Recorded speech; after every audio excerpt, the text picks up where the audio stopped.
धान की फसल के अंदर पहली खाद में क्या क्या डालना चाहिए। सोयाबीन की फसल के अंदर सफेद मक्खी को कंट्रोल कैसे किया जाए। मक्के में भर्रू और बाशिया को कंट्रोल करने वाला बेस्ट हर्बिसाइड कौन सा आता है। और यहाँ तक कि सोयाबीन की फसल के अंदर बोखना और बोखनी को कंट्रोल कैसे किया जाए। यही सारे सवाल हर सीजन हर साल हर एक किसान का रहता है, जिनका उन्हें ना तो उचित जवाब मिल पाता है, अगर जवाब मिलता भी है तो उनका समस्या का समाधान नहीं हो पाता है।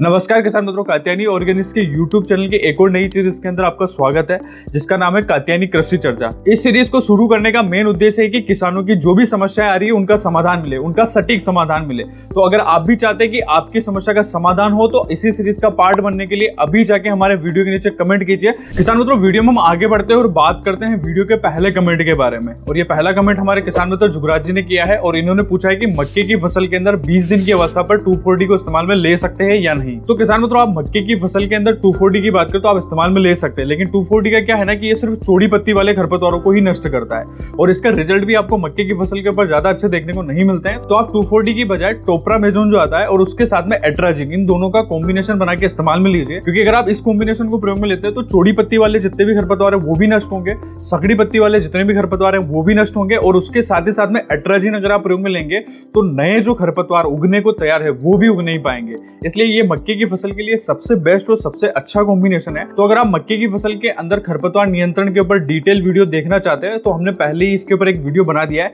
इसका लिंक आपको आई बटन पर मिल जाएगा, आप क्लिक करके इस वीडियो को आराम से देख सकते हैं। तो किसान मित्र बढ़ते हैं अगले कमेंट की ओर। अगला कमेंट हमारे किसान मित्र ने पूछा है कि सोयाबीन की जो फसल है उसके अंदर कान की, बोखना और हजारदाना, इन प्रकार के खरपतवारों की समस्या देखने को मिल रही है। अगर किसान मित्रों आपकी सोयाबीन की फसल के अंदर भी इस प्रकार के खरपतवार देखने को मिल रहे हैं तो सबसे अच्छा और सबसे बेस्ट हर्बिसाइड है आप इमेजाथाइपर 35% और इमेजामॉक्स 35% जो WG फॉर्म में आता है, इसके कॉम्बिनेशन को इस्तेमाल में ले सकते हो। और सकड़ी पत्ती वाले खरपतवार जैसे कि मोथा हो गया हो, उसके अलावा जो सांवा हो गया हो, और उसके अलावा बोखना जो होता है, इसकी समस्या भी अगर आपके खेत के अंदर ज्यादा आ रही है तो आप इन्हें कंट्रोल करने के लिए क्लोरीमिनोन इथाइल और उसके साथ में मेट सल्फ्यूरन मिथाइल जो कॉम्बिनेशन आता है उसके आपको 8 ग्राम की मात्रा 1 एकड़ के हिसाब से छिड़काव के रूप में प्रयोग में लेना है। ये बोखना को काफी अच्छे तरीके से कंट्रोल करेगा। तो आपको इमेजाथाइपर और इमेजामॉक्स इसके साथ में कॉम्बिनेशन बना के इस्तेमाल में ले लेना है। तो ये सभी प्रकार के चौड़ी पत्ती वाले खरपतवार होते हैं, सुकड़ी पत्ती वाले जितने भी खरपतवार है सोयाबीन की फसल के अंदर स्पेशली, उनको काफी अच्छी तरीके से कंट्रोल करेगा। अगला कमेंट है रितेश जी का, वो पूछ रहे हैं कि जिंक सल्फेट और पोटाश अगर बुआई के समय नहीं दिया है तो यूरिया के साथ मिला के दे सकते हैं क्या। तो किसान मित्रों, जिंक सल्फेट और पोटाश की अगर मैं बात करूं तो जिंक सल्फेट जो है आप फसल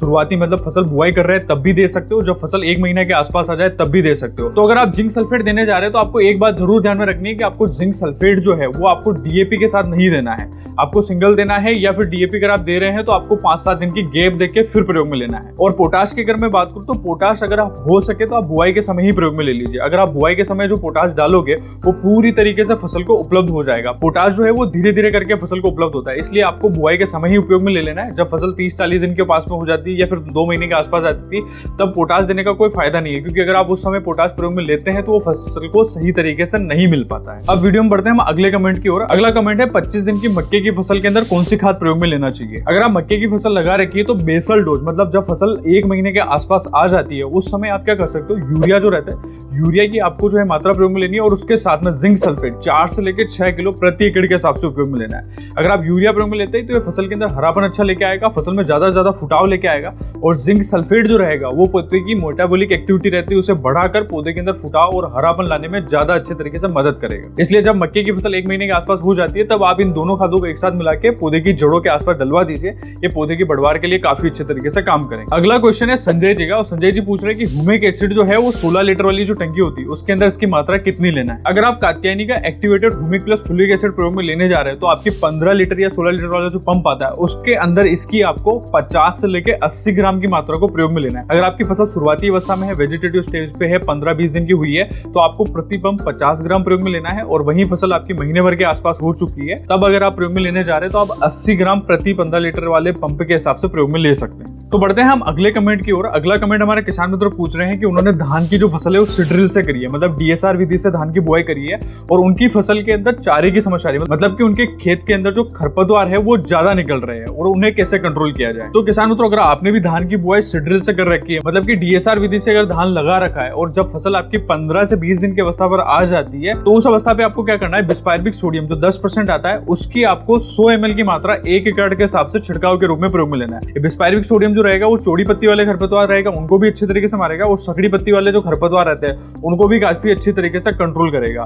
तो धान की फसल के अंदर आपको जब फसल 15-20 दिन के आसपास आ जाए तब आपको इस खरपतवार नाशी को प्रयोग में लेना है। तो किसान मित्रों, अगर आप धान की फसल के अंदर खरपतवार नियंत्रण के ऊपर फुल डिटेल वीडियो देखना चाहते हैं तो ऊपर दिए हुए आई बटन पर क्लिक करके आप हमारी धान सीरीज के अंदर बनाई हुई खरपतवार नियंत्रण की पूरी वीडियो को चेक कर सकते हो। तो उस वीडियो के अंदर आपको धान की फसल के अंदर लगने वाले सभी प्रकार के खरपतवार को कैसे नियंत्रण किया जाए उसकी फुल डिटेल मिल जाएगी। तो अभी जाके उस वीडियो को एक बार जरूर चेक करें। तो किसान मित्रों, यही थे कुछ किसानों के ऐसे सवाल जो उन्होंने हमें कमेंट के माध्यम से पूछे थे। अगर आप भी चाहते हो कि आपका भी सवाल का जवाब हम दे तो जल्दी से हमारे किसी भी वीडियो के नीचे जाके कमेंट कीजिए या फिर इस वीडियो के नीचे भी आप कमेंट कर सकते हो। अगली कात्यायनी कृषि चर्चा सीरीज के अंदर आपके सवाल का जरूर जवाब दिया जाएगा।